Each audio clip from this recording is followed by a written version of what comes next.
We are Arsenal. Wembley bound. We love Arsenal. Oh yes. We are Arsenal. No mercy. We're Arsenal forever. We are Arsenal. Road to Wembley. We love Arsenal. Oh yes. We are Arsenal. Can't stop us. We're Arsenal forever. ሰላም እንደምናላችሁልን ክብራን የመድፈኞች ቤተሰቦች አርሰናል ኢንፎ ወደ እናንተ መደመጡን ከዚህ ሰዓት ጀምሮ ለሚቀጥሉት 15 ደቂቃዎች ያህል ይቆያል። ዛሬ ከእናንተ ጋር የምንቆየው ኢንተርናሽናል ብሬክ ስለመጣበት ጊዜና ስለሱ ጠቀሜታ በጥቂቱ እናነሳለን። እናም ስለምታደምጡን ቆይታችሁን ከኛ ጋር ስለምታረጉ ከልብ ነው የምናመሰግነው።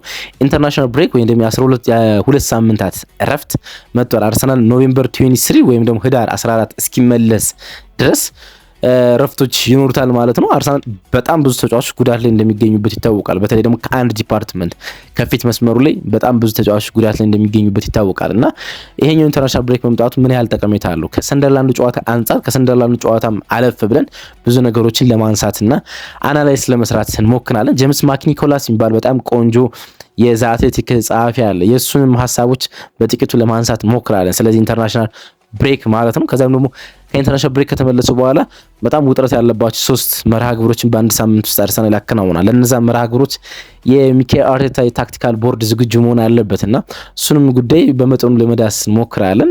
ጥቂት ደቂቃዎች ነው የምንቆየው። ስለምታደምጡና ቆይታችሁን ከኛ ጋር ስለምታደርጉ ከልብ ነው የምናመሰግነው። ቪዲዮውን ገና ስትጀምሩ ላይክ አድርጋችሁ ጀምሩ። እናም ደግሞ ሀሳብ አስተያየቶቻችሁን ብትሰጡኝ በጣም ደስ ይለኛል። አዲስ ሴግመንት እንጀምራለን በቅርቡ። ምንድነው ለማድረግ ያሰብኩት ላስተዋውቃችሁ፣ ገዛ እንቀጥላለን ብዬ ነው የማስበው። ፎቶ በኮሚኒቲ ፔጃችን ውስጥ እንፖስታለን፣ የመወያያ ሀሳብ ማለት ነው። ከዛ ፎቶ ላይ ኮሜንቶችን ታስቀምጣላችሁ እናንተ። ከዛ በኋላ በምንሰራው ፕሮግራም ላይ እነዛን ሀሳቦች እናነሳቸውና ለመወያየት መልስ ለመስጠት እንሞክራለን። በላይቭም ደግሞ እንገናኛለን በቅርቡ ማለት ነው። ምክንያቱም ኢንተርናሽናል ብሬክ ነው፣ ጥቂት አሰልች ነው። ስለዚህ ስለ ቡድናችን በጥቂቱ እንወያያለን ማለት ነው። አሁን ግን ሰብስክራይብ አድርጉ እና አድምጡን። ቆይታችሁ ከኛ ጋር መልካም ይሁን። ከመሸጋገሪያ ሙዚቃ በኋላ እንመለሳለን። ኖርዝላንድ ፎሬቨር ጥቂት አድምጠን እንመለሳለን።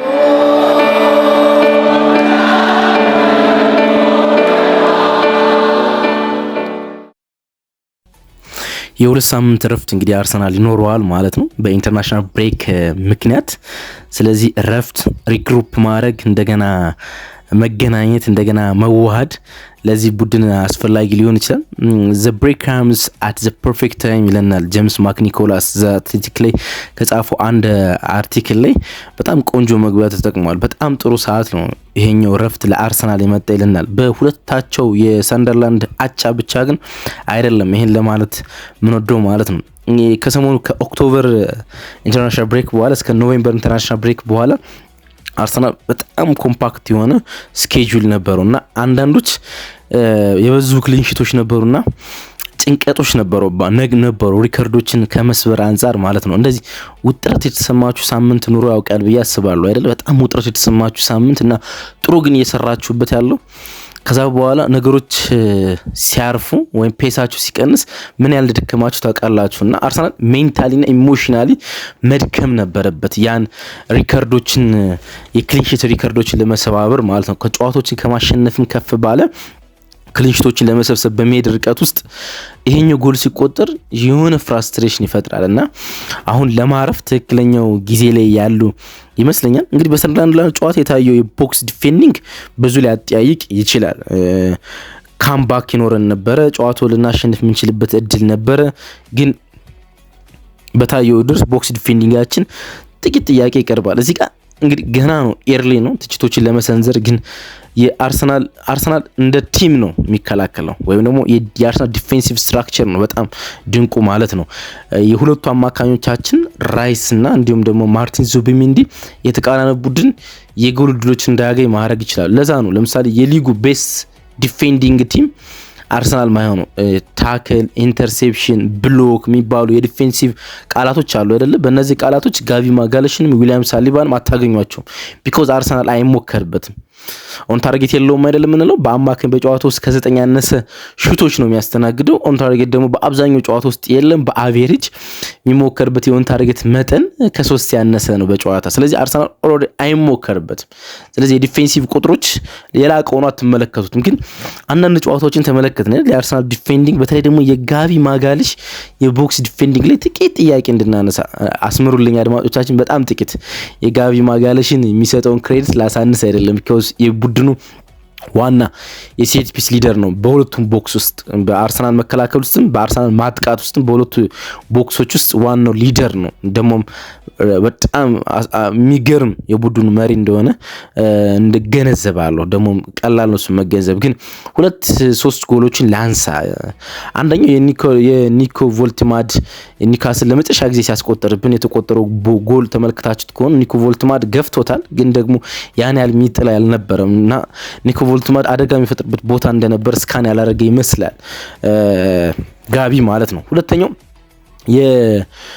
የሃላንድ ጎል ሲቆጠር፣ ይቅርታ አድማጮቻችን የሃላንድ ስም ዘንግችን፣ የሃላንድ ጎል ሲቆጠር ሃላንድ ጋቢ ማጋለሽን ከሚያውቀው ቦታ ወይም ደግሞ መከላከል ከሚችልበት ቦታ አርቆ ይዞት ድሮፕ አድርጎት ወደ አማካኝ ይዞት ሂዶ ነበር፣ ስቦት ማለት ነው። አብሮ ተሳበ። ያ ማለት ፖዚሽኑን ሳተ፣ ልክ አልነበረም። አንድ ተጫዋች ደግሞ ፖዚሽኑን ሲስት ኳሱ እንዲጀምር መፍቀድ የለበትም። ግን ከሃላንድ ስር የነበረው ኳስ እንዲጀምር ደግሞ ጋቢ ማጋለሽ ፍቃድ ሰጠ ማለት ነው። ከዛ በኋላ የዊሊያም ሳሊባ የኤሪያ ማርኪንግም ስተት ተፈጥሮበት ጎል ተቆጠረ ማለት ነው። በዚህ ሳምንት የተቆጠሩት ሁለቱንም ጎሎች ስትመለከቱ ደግሞ ሌላ ተመሳሳይ የቦክስ ዲፌንዲንግ ስቶችን ትመለከታላችሁ። ይሄ በጣም ቤስት ከሆነ የመከላከል መዋቅር ውስጥ የሚገኙ በጣም ጥቂት ደግሞ አሉ። ጥቂት ተጸጾች ናቸው። የመጀመሪያው ጎል ሲቆጠር ዳን ባለርድ የቀድሞ አርሰናል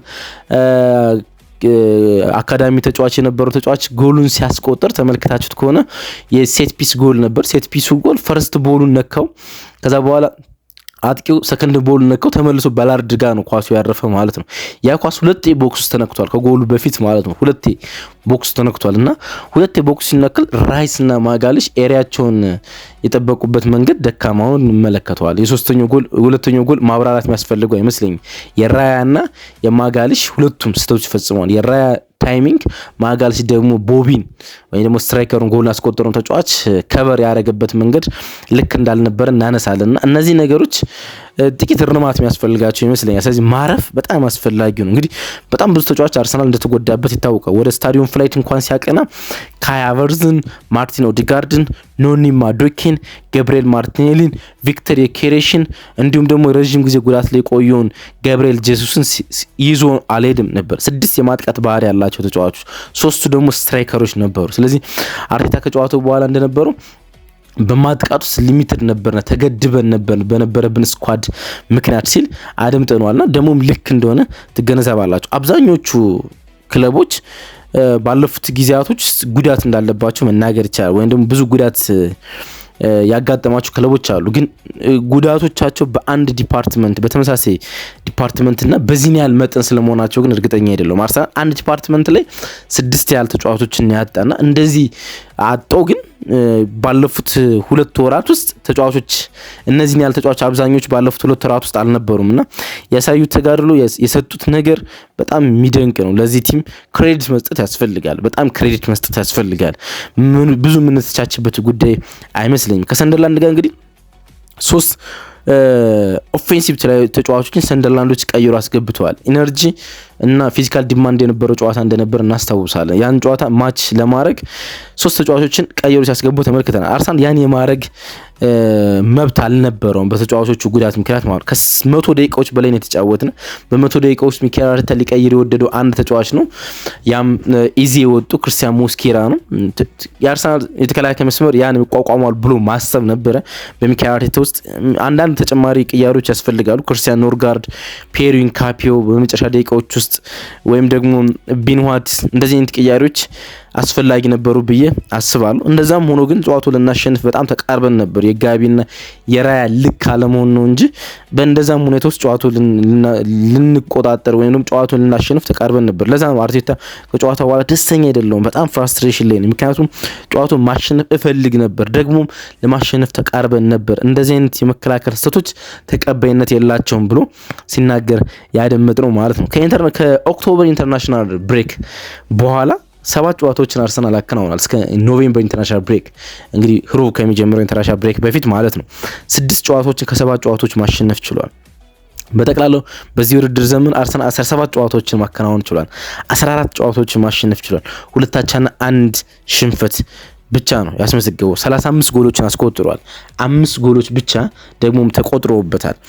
4 ፖይንት ክሊር ነን ከፕሪሚየር ሊጉ አሁን ማለት ነው። ትናንትና ሲቲ ሊቨርፑል ማሸነፉን ተከትሎ 4 ፖይንት አለ። ያ ማለት ሲቲ እኛ ጋር ለመድረስ የአንድ ጨዋታ አቻና የአንድ ጨዋታ ሽንፈት ያጋጥመናል። ሲቲ እነዚህን ያሸነፈ ተከታታይ 2 ጨዋታዎችን እንደዚህ ነጥብ እንጥላለን የሚል ግምት የለንም። ዩሲኤል ወይም ደግሞ ቻምፒየንስ ሊግ ደግሞ ፐርፌክት ሪከርድ ነው ያለን። ሁሉንም ጨዋታዎች በክሊንሺት ማሸነፍ ችለናል። 812 ጨዋታዎች 812 ደቂቃዎች ጎል ሳይቆጠሩብን ወደ 41 ቀናት ጎል ሳይቆጠሩብን ሂደናል እና በጣም አሪፍ ጆርኒ ነው። አሪፍ ጉዞ ነበር አርሰናል ያደረገው ማለት ይቻላል። አሁን ሜንታልም ኢሞሽናልም ረፍት የሚያስፈልግበት ይመስለኛል። ከዛ በኋላ ደግሞ ጉዳት ላይ የነበሩ ተጫዋቾችን ሪግሩፕ ማድረግ ያስፈልጋል። አሁን ቅድም የጠቀስናቸው አብዛኛውን ተጫዋቾች ወደ ኢንተርናሽናል ብሬክ አይሄዱም።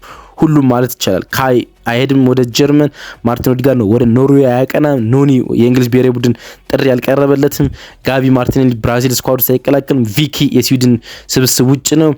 ጋቢ ጄሱስ እንደዚሁ። ስለዚህ እነዚህ ተጫዋቾች ከጉዳት ለምሳሌ ጄሱስ ተመልሷል። ስለዚህ የሚቀጥሉት 2 ሳምንታት ሙሉ የቡድን ልምምድ ማድረግ ጀምሯል። የሚቀጥሉት 2 ሳምንታት ሙሉ ልምምድ ይሰራል ማለት። ስለዚህ ከኢንተርናሽናል ብሬክ ኖቬምበር 24 አርሰናል ሲመለስ ኖቬምበር 23 ህዳር 14 ማለት ነው በእኛ ሲመለስ ጋቢ ኦልሞስት ፊት ነው።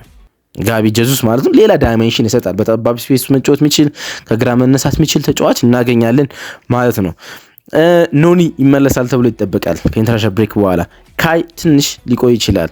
ቪኪ ይመለሳል፣ ቪክተር ዮኬሬሽ። ስለዚህ ከማጥቃት ውስጥ ወደ 3 ተጫዋቾችን ልናገኝ ይችላል። ካይ ሃቨርትዝ ይመለሳል፣ ግን ልምምድ ነው የሚጀምረው እንጂ ወደ ጨዋታ ስለመመለሱ እርግጠኛ አይደለሁም ማለት ነው። ስለዚህ አዲስ መልክ እንደገና የፊት መስመራችን በአማራጮች ይመለሳል ማለት ነው። እንግዲህ ስንመለስ ከኢንተርናሽናል ብሬክ በኋላ በኤንኤልዲ በኖርዝ ለንደን ደርቢ በሜዳችን ከቶተንሃም ሆትስፐር ጋር መጫወት አለብን። ቶተንሃም ሆትስፐር በዚህ ውድድር ዓመት ያን ያላስፈሪ ቡድን አይደለም፣ ግን ከሜዳው ውጭ ሪከርዱ በጣም ግሩም ነው።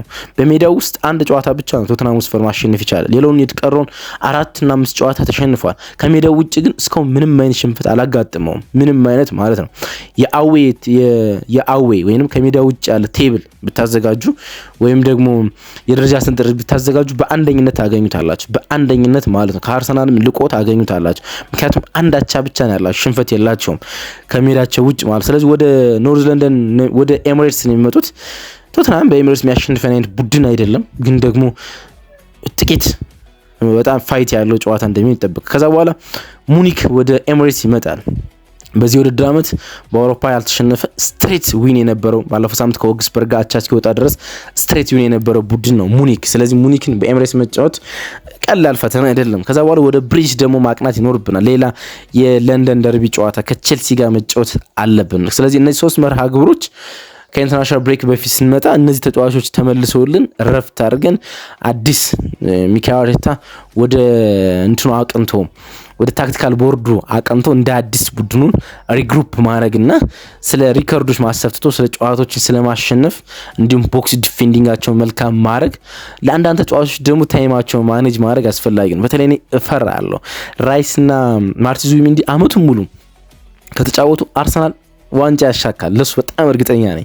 ማርቲን ዙቢሜንዲና ራይስ አመቱን ሙሉ ከተጫወቱ ማለት ነው። ግን የነሱን ተጫዋች ፊትነስ መጠበቅ የሚካኤል አርቴታ ትልቁ የቤት ስራ ይመስለኛል። ምክንያቱም ራይስ ተደጋጋሚ ጨዋታዎችን ነው የሚያደርገው፣ በጣም ተደጋጋሚ። እሱን ለመተካት የሚመቸኝ ተጫዋች ቡድን ውስጥ የለም። ለምሳሌ አሁን አርሰናል እየተጫወተ የሚገኘው በዳብል ፒቮት 6 ቁጥር ነው እና ሁለቱም ተጫዋቾች ባላቸው ባህሪ ማጥቃት የሚወዱ ከመሆናቸው አንፃር ሁለቱም 8 ቁጥርና 6 ቁጥር ነው የሚሆኑት። ዓለም ውስጥ እንደዚህ አይነት ጥምረት ስለመመልከታችን እርግጠኛ አይደለም። 6 እና 8 በአንድ መሆን የሚችሉ ማለት ነው። ለዛ ነው ለምሳሌ ሰንደርላንድ ጨዋታ ላይ ኪስ ፖኬት ውስጥ የቦክስ ጠባብ ስፔስ ውስጥ ዙቢሜንዲ ደጋግመን ስናገኙ የነበረ ማለት እንደ 8 ቁጥር ስለሚጫወት ማለት ነው። ራይስን እናውቀዋለን እንደዛ እንደሚጫወት። ስለዚህ የተለያየ ሚና ነው የሚወጡት። አሁን ዙቢን በክርስቲያን ኖርጋርድ ተመሳሳይ ባህሪ ባይሆን በክርስቲያን ኖርጋርድ መተካት ይቻላል። ነገር ግን ራይስን በፍጹም ለመተካት ያስቸግራል። ሚካኤል ሜሪኖ አለ ግን ተመሳሳይ ባህሪ አይመስለኝም ራይስ። ስለዚህ በጣም አስፈላጊ ማቴሪያል ነው ሁለቱ ተጫዋቾችን ሜንታሊም ፊዚካሊም ቦዲያቸው ማኔጅ ማድረግ ማለት ነው በጣም አስፈላጊ ነው የሚሆነው ማለት ነው። ሚካኤል አርቴታ ለዛ ያሰበበት ይቆያል ብዬ አስባለሁ።